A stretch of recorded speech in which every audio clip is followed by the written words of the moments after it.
తాగునీరు కోసం ఖాళీ బిందెలతో రోడ్డుపై నిరసనకు దిగిన మహిళలు 20 రోజుల నుండి తాగునీరు రావటం లేదని, తాగునీరు ఇచ్చే వరకు ఆందోళన ఆపేది లేదంటూ హెచ్చరిక.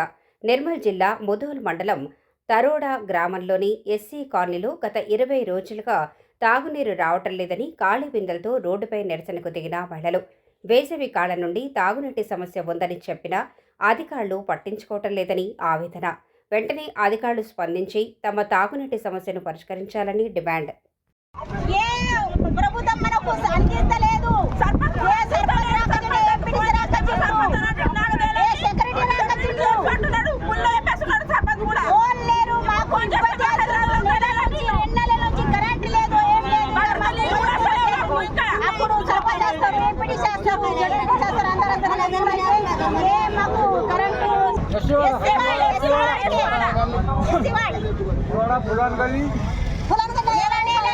కరెంట్ బిల్ ఖచ్చితంగా వస్తున్నాడు. కరెంట్ బిల్ అయితే అస్సలుగా కట్టాం మేము.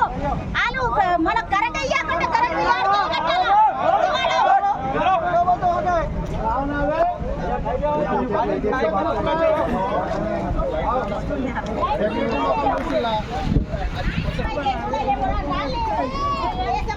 చెప్పలేరు, రాలేడు.